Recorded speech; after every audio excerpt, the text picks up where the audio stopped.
Morning. Walking the beach. Feeling good. Just gonna exercise a lot today, but my muscles are still sore from the work I was doing just a couple days ago. It's the second day now, so not even quite a couple days ago yet. I always want to be so active, progressing, strong, fast. My will is stronger than my body. This is nice. Learning so much constantly every day. Able to meet people in many ways, all kinds of different vibrations and frequencies, and be able to meet them where they're at in ways that I can transfer information constantly. This is a thing I wish to transfer the other day on a video. It's a very breathing, short, scattered seeming video to me. I haven't posted it yet because of it. But I will. I want to post the entirety of the journey. Everything entirely. I want to post the loneliness, the sexual energiness, this energiness, that energiness, the laziness, the slowness, the fastness, all of the different parts of the journey. Everything entirely. These things may have no relevance to you right now, and that doesn't matter to me at all. It's about getting out there, the authenticness of a spiritual journey into perfected consciousness, into the realization of this. It's a very important thing to get out into the world. So I've been moving through all kinds of different waves of, being highly active, being slow, feeling as if I was lazy, or feeling as if I was confused, I was lonely, and so I lost myself on the path. Oh, here I am, this high spiritual practitioner, and now I feel lonely. Now I feel sad. Now I feel mad or crazy or confused in some way. I don't quite understand what's going on. Whatever this is, It's like, but you're this energy master. What is going on? How have you lost yourself again? And it could be perceived as lost. That could be true. You could perceive it that way. You could perceive the world in many different ways. And you could also see the ridiculous amount of perfection in every moment.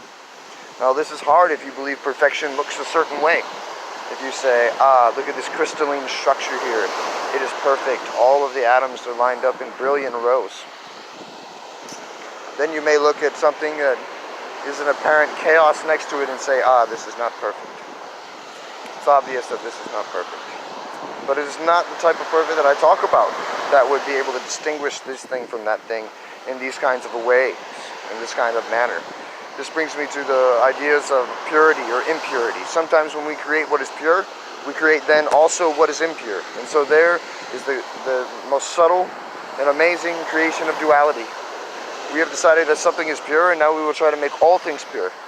And then what do you have to do then? You must change all things that you have said or labeled to be impure. And if you cannot change them, maybe you wish to get rid of them. And are you then still your idea of pure, or are you believing you're going off into righteousness and you're wishing to change the world for this righteous view? And if you are so as this, then you are also as the Crusaders. You are also as many men that have had power over the world and have done so many things to change it with sword and blood, shield and hammer. And yes, you could be this way if you want to. You could go around killing the Satans of the world and becoming one yourself. It's possible. You could do this, and then you could still exalt yourself as God. I am the most holy man. I am the one whose judgment was righteous. I am the one whose judgment could decide who was to live and who was to die. You could do this. You could feel great in yourself for doing this. Be wonderful, powerful, however you feel. If that's what you wish. That is how you believe it best to do anything in which you wish to do. And that's okay. It could be righteousness. And that's alright. Not a problem. But it is for me, in the way that I have experienced, to be not quite in alignment fully with our deepest truth. For we are non-dual. It may seem that we are very dual. We say, look, there's the left and there's the right. Ha, look, there's the up and there's the down. Ha, look, I can be here and I can be there. There must be then too. And yes, it does appear this way as the world endlessly knots itself in the most phenomenal fashion. Being on this braid or this braid, you can see each other. This is a conclusion I came to myself. And it's a really beautiful way that I brought into analogy, into understanding through reference, what it means to be able to stare at oneself when it's really the same line constantly. So you see me and you see you and you think, oh, we're in the exact same place. It's like, no. I'm in another spot than you.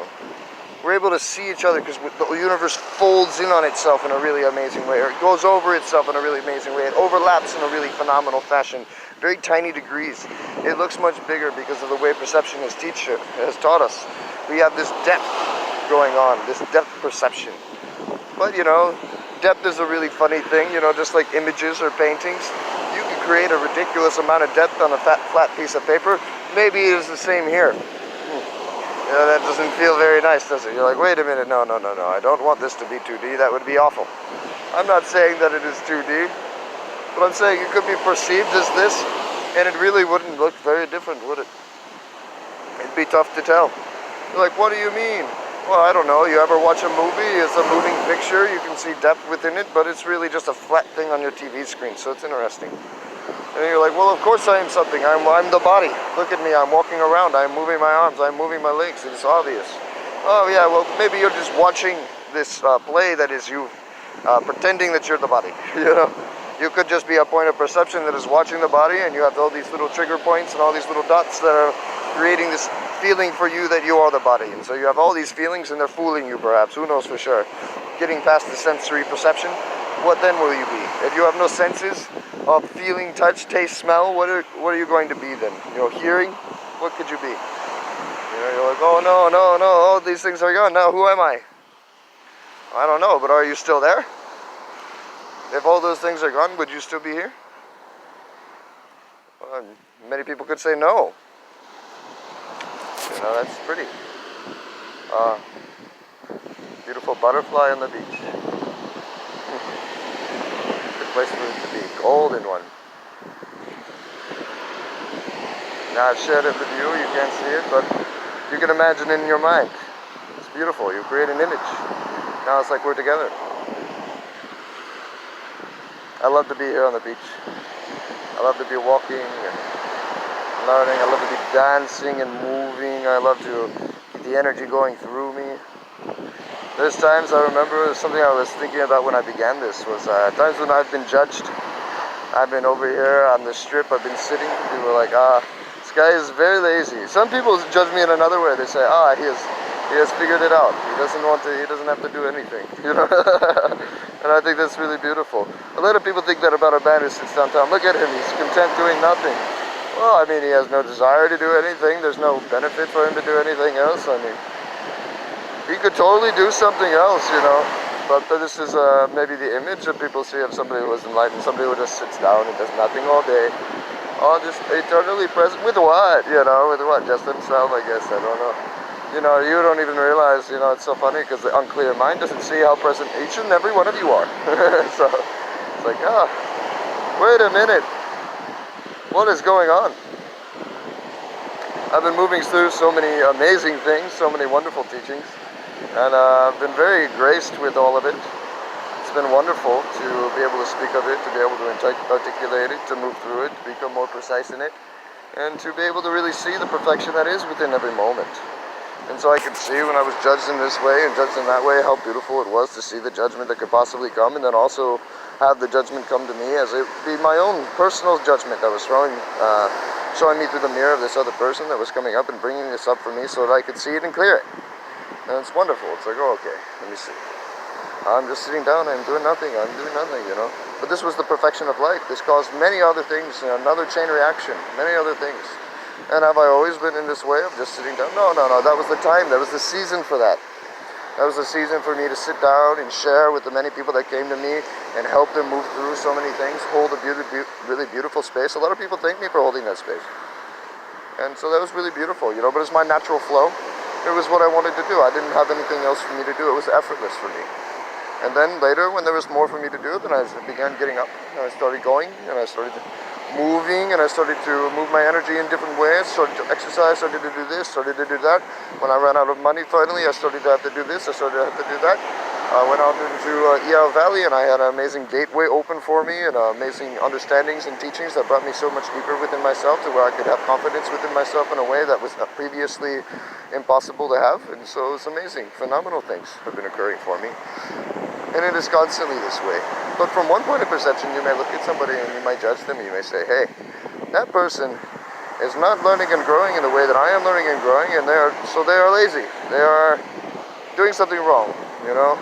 You should be where I'm at right now and freaking out, but, you know, then we forget, you know, the times that we are active, and the times that we are not active, and the times that we are injured, and all these different things. It's like, okay, you think that you must be active, and then you get injured. Now you can't be active. Are you still lazy? Or are you going to make the best of what you have? It's like, oh, you can't really move very well. I guess you're going to have to just be okay with not moving very well. You know, now you're going to have to learn something from that point. You know, what can you learn? What can you do? How can you figure it out? It'd be difficult.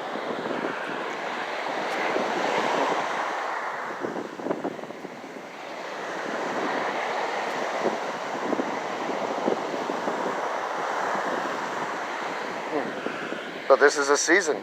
This is something that is perfect. So, you know, you go around, you want to judge your brother, you want to judge your sister, you want to judge your father, your mother, whoever it is, your grandfathers, grandmothers, your aunts, your uncles, your cousins. You want to judge your family, you know, all your friends, all of everybody entirely. And that's crazy for you to want to judge them, you know. But it's alright if you do, because it's perfect as well. So no reason to judge yourself for judging, but you could see yourself doing so. Now, there's a difference between judgment, discernment, and clear view. A difference between all of these things. I think we get mixed up a lot, you know. We don't want to talk about people because we don't want to judge them, but, you know, if you see somebody raping somebody or somebody doing something really awful, you know, it's not a judgment. Just be like, watch out for that character right there. That person's a bad person. It's also not bad if you stop them. You know, you can do whatever you want. It's also not bad if you don't stop them. I mean, you follow your heart. Whatever happens is meant to happen. It's all a karma. People are like, oh, well, you're a terrible person. You must be the hero. Well, you're deathly afraid, you know. I'm sorry. If you were brave, you would have done it, you know. There's no reason to be judgmental of yourself. I mean, who knows? I don't know. If you feel motivated, you get up and you go and I mean, I think that's beautiful to be a warrior, to be brave, and to help one another. I think that's gorgeous. But I'm not going to cast judgment down on anybody for not being able to, if they're crippled by their experience and the path that they followed throughout all of life, and didn't allow them the opportunity to move in that direction. If you weren't allowed the opportunity to move in a certain direction, then you were not meant to move in that direction, and that's okay. You know, if you're meant to do it, you do it. If you're not meant to do it, you won't do it. Eventually, one day, you may relieve all pressure of yourself, and you'll be able to do things exactly as you're meant to do things, without any judgment of yourself for doing these things. And if you do that, then that's perfect. And if you're still judging yourself, that's perfect. Whatever you want to do, not a problem. You know, you could think it's a problem, but it's not. Everything is absolute perfection. And so I see, you know, I think of myself like, oh, that person is not doing this amazing energy movement as me. You know, what is he doing? It's like, oh, well, you know, he's doing his thing. Whatever he's doing, you know, that's what he's meant to be doing. He's learning from that spot. You can learn from any spot. Any spot is the perfect spot for your learning and for your growth. You know, there's not a single spot that is not the perfect spot for you. You know, you can't find a spot that's not absolutely perfect for yourself. It's impossible. There is no not perfect spot for you. So no matter what you're going through, if you're tired, if you're lazy, if you're hurting, if you're sad, if you're lonely, if you're crazy, if you're mad, if you're happy, if you're in the greatest of utter blisses, you know, you can rest within it whatever you want. And if you ever become agitated into a newer emotion in some way, go ahead. Agitation for me is movement. It doesn't have to be something as negative. You know, it could be just like a desire pops up in your head and you want to go to the store and get something to eat. That's fine. Go ahead. Go get something to eat if you want. If you don't want to, or if you're like in between doing it and not doing it, that's also perfect. You're like, I'm too indecisive right now. And then finally you make a decision to either stay or to go, and that's exactly the energy that you needed to be in until you decided to either stay or to go. It's perfect. It was bringing you to a place of perfect timing. Maybe you didn't understand it. Even after you do understand it, maybe you know, get to places where you can't understand it, and that's perfect.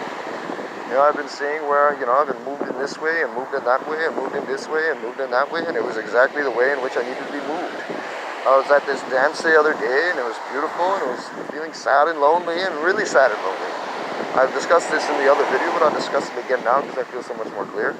And I was feeling really sad and lonely, really hurt, really not understanding what it was I needed to do in life. And you know, I wanted friends, I wanted this, I wanted that. Aloha. And it was very difficult for me, you know. I didn't know quite, you know, what to do about it. I was like, I can't really mix with anybody yet. We don't really get on very well. You know, all I ever do is spread consciousness. All I ever do is incite wisdom in some kind of a way. You know, I channel things through. I don't laugh and play and talk about all these mundane things. It's not for me.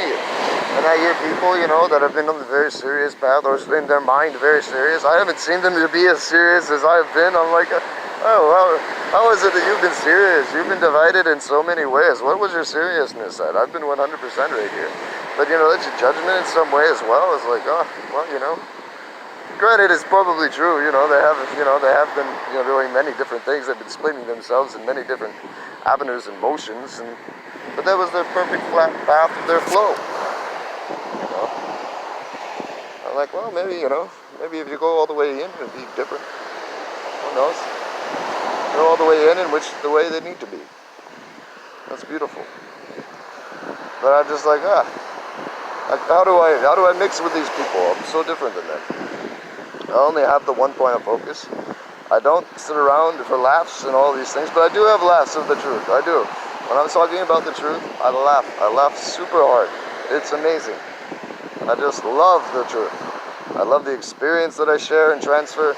I love it completely. As maybe you call this selfish or narcissistic, who knows? But it's just so beautiful to share the truth of our experience with one another. A friend of mine asked me, like, what is the greatest thing you could give to another man, what you can give to another person, what you can give to another being? It's wisdom, knowledge, our experience, you know? This is the greatest thing to transfer. Information, what we have. Knowledge is power, you know? For each one of us to be given a deeper understanding, it's the most beautiful thing in the world. So I'm super happy about that. Super happy about any way that I'm able to do this for any person in any manner, in any shape, in any form. It's really quite gorgeous, you know, all of it. So I'm just so in love with this. And so that's what I really wish to always do. I wish to transfer energy constantly to every person. I wish to give them all of me entirely. Give them this, give them that, give them that. Through sharing the experience that I've had that brought me to deeper places within myself. And I wish for them to share as well. I can be present and I can listen. And we could not have to listen to such silly things all the time. But I understand people like to have fun and all these things. I have fun in such different ways, you know. I'm so powerful. I love to spend all my energy, to give all my love to the world. I love to dance, but, you know, when I'm dancing, it's invigorating, it's fun, it's everything to me, but it's my full embodiment of my flow and my energy. It's like completely there inside my breath and surrender to everything. It's just so powerful to me. I'm like, oh, I love it, I love it, I love it. It's such great, amazing medicine. So I do this as often as I can. I used to do this every day, all day, you know. There's a man that was one time telling a friend, it's like, Ryan, you know, he has to do at least 3 hours of this. And I'm like, 3 hours, man. I was doing like 8 hours of this. It was phenomenal. But it was like, cool. Like, people could see me as the dancing man, you know. Very motivated, high willpower to continue on this expanded flow deeper into myself, into my consciousness. I'm very happy to see this. Very happy to be a part of this. So, perfection.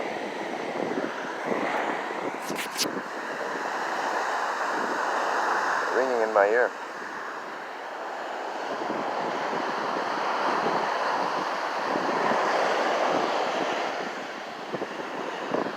Naked on the beach, how wonderful. Feeling so many energies. So as I was saying earlier, I was feeling sad and lonely. I didn't have any friends. I don't have anybody that will hold me when I need to cry. I don't have anybody to do these things for me. But I have me. So that's true. I could be there with me. I could coddle me. I could love me. I could be very self-sustained. And still there's this desire for another. You know, this desire for this female, for this woman, this amazing being to come and let me hold her and love her and give her all of my love. And then there's this other feeling of like, oh, can't I just do it for everybody, you know, everybody entirely? What if I were to be with somebody and then somebody else needed me to be that expression and I was unable to be that expression for them, but I'm completely in surrender? It's like I would have to stop the flow of what I felt like my heart wanted to do this. If that's what my heart ever felt like wanting to do, who knows? It's interesting, you know. What is the way, what is not the way? And how could you even distinguish between the two in a place that is completely non-dual? What do you mean, the way and not the way? What kind of funny conversation is that? Oh, that's not the way. Well, that is the way. What do you mean? And that's the way, and that's the way, and it's all the way. How do we break ourselves from a dualistic mind into a non-dual thought form? We're like, oh, this is impossible. It's actually much more easy than you think. You're actually already doing it. You don't even realize it. That's the big deal, realization. What do you realize is happening? What do you not realize is happening? Is this happening? Is that happening? What is going on? So I've seen through many different practices now, many different flows, that even in the greatest of confusions, and the greatest of sadnesses, and the greatest of injuries, and the greatest of forgettings or traumas or pains, maybe I become angry, sad, happy, mad, traffic rage, whatever it is, all of these things are absolutely perfect and potent, because this is the transference, it's the moving of energy through a conduit that is absolutely divine and perfect in all ways. It's like, oh, become empty and you find yourself doing everything still. You're like, oh, what is this? I emptied myself, I thought I would be enlightened, I thought I'd be free from all of these different energies. No. This is silly. You are now able to move all these energies in a much more awakened and conscious manner than before. Now you can observe them, now you can see them, now you can understand their flow and how they are completely perfect. And people will say, well, don't you need to be this way, and don't you need to be that way, and what's going on with this, and what's going on with that? And it's like, well, yeah, you could think of a person to be a certain shape or a certain form, a certain ego identity that would be soothing to you. You know, maybe I should be like Sadhguru or Mushi Baba or Ramana Maharshi or, you know, Nimkoli Baba, you know. But none of you guys probably even knew these people to actually be able to compare me to them. And how different are they? You know, where are they from? You know, are they from here? Are they doing all these things here in the Western world? And then you say, well, what about these Western gurus? You know, you're not very much like them. You're not very much like these lamas. You're not very much like this. You're not very much like that. I met lamas and rinpoches, and they're jokesters. They're funny guys. Messing around. One of the things that Sandang Rinpoche said was, Toku Sandang, he said, what was it? Oh, yes. I conceived my child up on Dharmakaya, the floor of the temple Dharmakaya. He met this woman, his wife, and they conceived their child right up there inside the public space, you know. It's like, how interesting is that, you know, for a Rinpoche to say, haha, and laugh about and make jokes about. What was that about? You really have to find a place to not judge him, you know, to, like, is he really a Rinpoche or is he a sexual pig? Why is he joking about making love with this woman, you know? Hey, where did this come from? Because it wasn't like he was a pig at all. He was so innocent like a child. It was beautiful. You can say anything. It's alright. Just be authentic. It's no problem.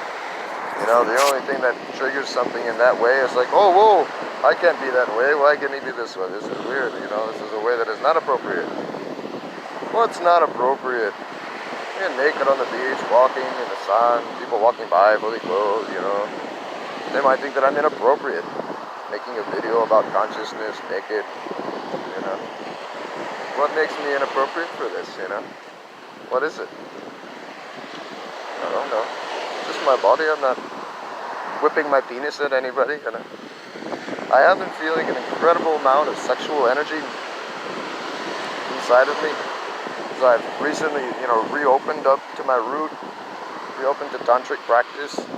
And recently I slept with somebody, and it was just such amazing, gorgeous transference of energy. I just can't even tell you how phenomenal it was to pour my love into that being and kiss her so sweetly and rub her and massage her and treat her like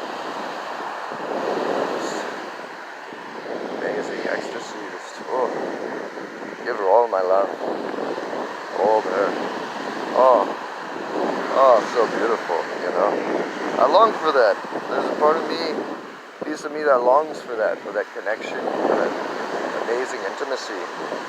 Goodness, I want to be held and hold and rub and touch and love and kiss and lick and do all of the things, you know. It's amazing to think of those things. Oh, how phenomenal, how orgasmic, how so amazing. To say, is this wrong? It's like, well, you know, for a long time I thought maybe it was wrong, you know, who knows. I know that I want to be with somebody who's you know, right here with me, because I do feel wrong if it's not that way. Is it wrong if it's not that way? I mean, I've tried, you know, the other ways. It doesn't seem like it's the highest benefit, really, honestly, you know. It seems like what they need is not that, typically. I don't know. Maybe there's a way to open expression to where it's always beautiful and it's always alright. I mean, I wouldn't plan on being with anybody who wasn't matching my frequency.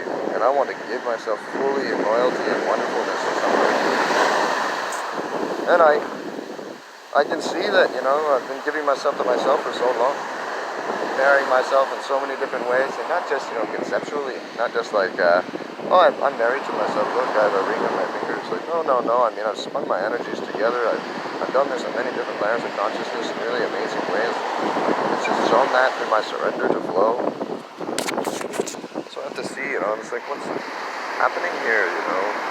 Why do I have this desire welling up inside of me so strongly? And being so open to it now, like, oh, well, you know, it'd be wonderful to enjoy such bliss with another being and to rise together in such amazing ways, you know. I was told before that I didn't come to Maui to find love, so, you know, here I am, still on Maui, who knows. Maybe it's impossible to happen here. People tell me all kinds of things. That person also told me to, you know, hold off on the psychedelics, you know. She said, no more. But if I would have done that, I would never have married myself, so I don't really know what she means, you know. She's a funny person. A lot of people have told me that. But they are wrong. They're like, your time with that is done. No, it's not. You think that it is. But I've already been through waves of, you know, not doing them. Seeing how far that gets me. Being in meditation every day, all day. Constantly in the meditation of life. Constantly. Doing my energy work. And finally I have another ceremony. What do you know? Skyrockets. But I guess that was the point of them telling me, was so that I would wait until that time to see that difference. Be like, there it is, there's the contrast again.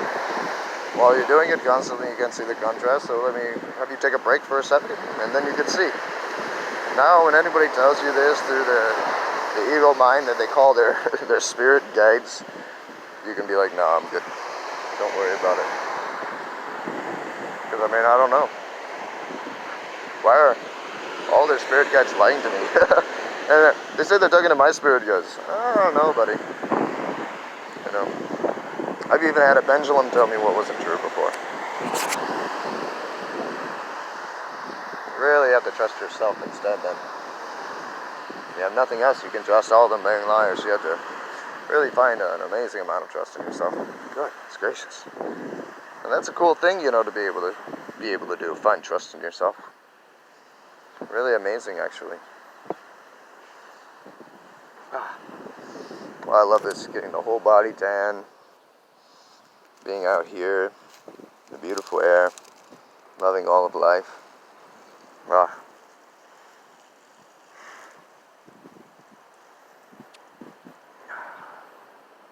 So yes, I felt that way the other day, and it led me to a place where I was able to help another being who was feeling that way, and then also bring them through different ceremonies and teachings and growth, and now I have a lifelong friend.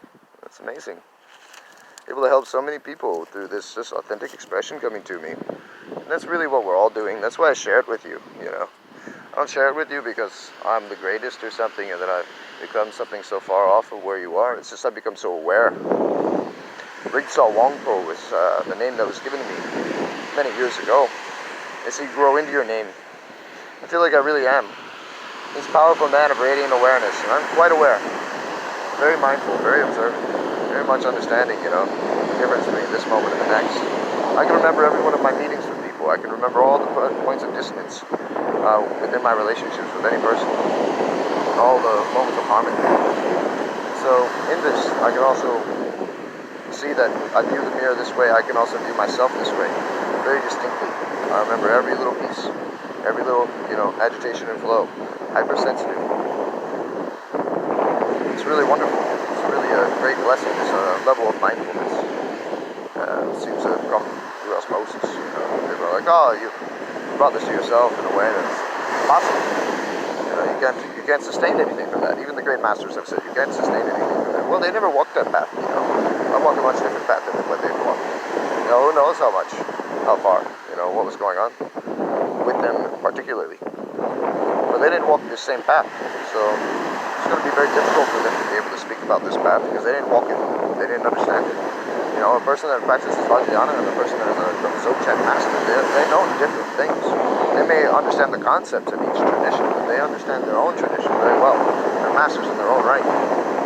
And for me, I'm a master in a much different way than the other. I'm understanding the great perfection in a way that's extremely flowing. It's not through, understanding all the texts and the sutras and all these different things in the same manner in which they have. They're great scholars. I'm a great energy practitioner. I'm a wonderful follower of flow. I'm a phenomenal surrenderer to all that is. So I've learned these things through direct experience and realization. And I've learned these things in ways that people thought that you could not do. And I believe this to be the literal perfection of the flow that is my life. Because you have to experience it. But also, God came into this life so that I could live in a way that people think to be impossible. To show them that, no, this can also be the route. And this is actually the fastest, most easy route. People think, oh, no, you didn't find the fastest, most easy route. No, I did. I found the fastest, most easy route for anybody to take. Now, does it mean it's the safest route? I don't know. It depends on you, really. For me, it seemed very dangerous, very treacherous. It seems very difficult. You better be strong, or you better be able to surrender really well. You better really be focused. You don't want to turn away from this path. If you go deep into this path like I have, you can't turn away from this path. So, here I am, stuck in my surrender, which is a wonderful place to be because I say that I'm stuck, but I'm actually here free. Not really stuck. I'm being set free in a huge way, realizing my freedom. Realizing this in such a deep way, but it comes through things like trust, trust in that surrender. You have to really trust yourself. It's a faith, beyond blind faith. It's born by experience. It's a knowing that's come to you. It's an amazing thing, this. To be able to have faith the size of a mustard seed and complete an action the moment you began it. So phenomenal. Sometimes I begin to observe what I'm saying